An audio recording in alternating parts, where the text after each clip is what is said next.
Today is Palm Sunday when we retell the story of the Passion of Christ. In a few minutes, we'll hear a dramatic reading prepared earlier in the week by members of our community. I always find this to be very powerful and telling of the story, and it makes it so much more real when we hear the different voices reading the story. But how do we get right into that moment and the emotion of it and understand fully what was happening? Maybe we can relate it to our own experiences and what that means to walk through pain and suffering, but also to look for hope in the resurrection. 6 years ago, it was Palm Sunday. We had finished beautiful services, and that morning the church had been full. It was sunny. As I was resting at home, messages began to come across my phone that there had been a shooting at the Jewish Community Center and also at one of the residential centers just up the street from St. Thomas, literally just a few blocks away. I heard from my rabbi friend, Rabbi Jacques Kukerkorn, and we began chatting and eventually called each other. We were worried that it might have been members of his congregation or my own congregation. No one knew the numbers or how many.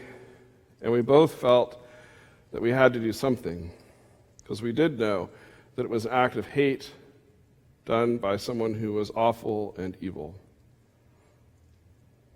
We decided we would gather people from our two congregations, from Temple Israel and also from St. Thomas, and have a prayer vigil and prayers for peace.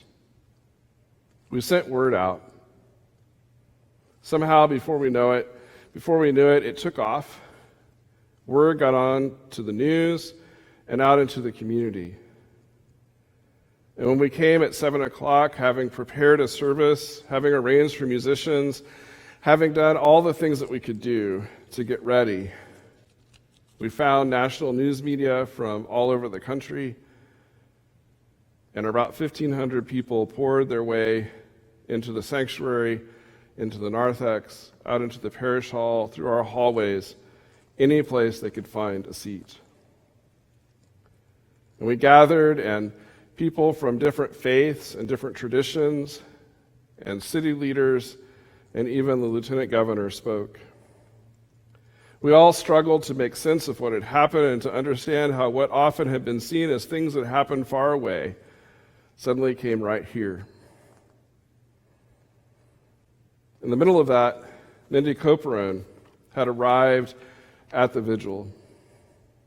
One of her friends came to me and told me she wanted to speak, and I went to her, and she came up and shared with us.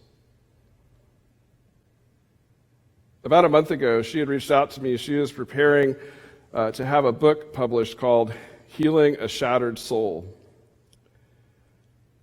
And she wanted us to reflect together on what had happened that evening to make sure memories were accurate and perspectives were told. Now, every Palm Sunday comes along, and I think about that day and that evening and all that has happened since then. But rewriting that reflection and working with Mindy on that chapter in the book brought, again, those deep feelings of suffering, of pain, and yet of hope and of resurrection.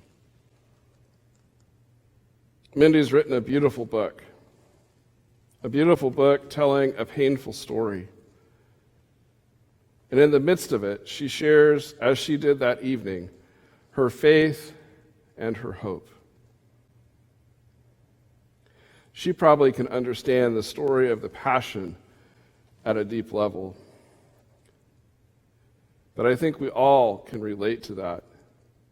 And maybe through our own pain and suffering, we can find our own grounding in this story and how faith and hope matters to us.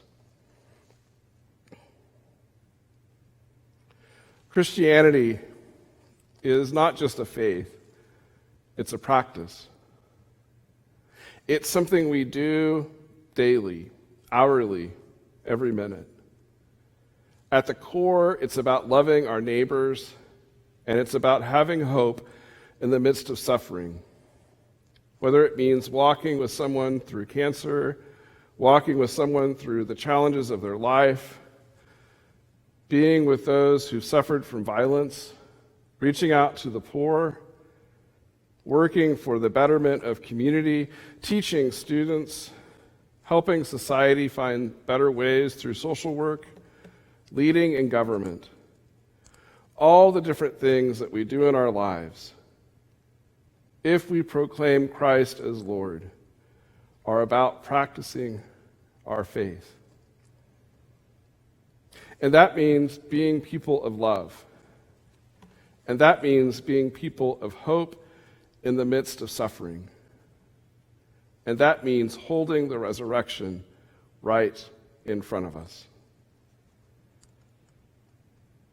So much has happened. So much is happening.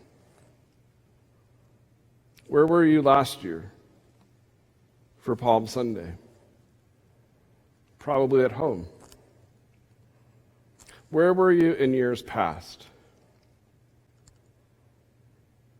In your suffering, where have you been? In suffering with others, where have you been and where do you remember being? And how do you call forth your faith, your practice of your faith, your hope, and the story of resurrection? I hope this Holy Week means something deeper and more real to you, even if all you can do is participate online, read the prayers, pray them, reflect, and find that hope and that resurrection. In just a few moments, we'll hear again the passion of our Christ. Christ knew suffering, and Christ had faith, and Christ, through his love of all of us, leads us to resurrection. It's on the cross that our pain is ended and hope is found. I pray and hope for you that you can find that same hope in your life.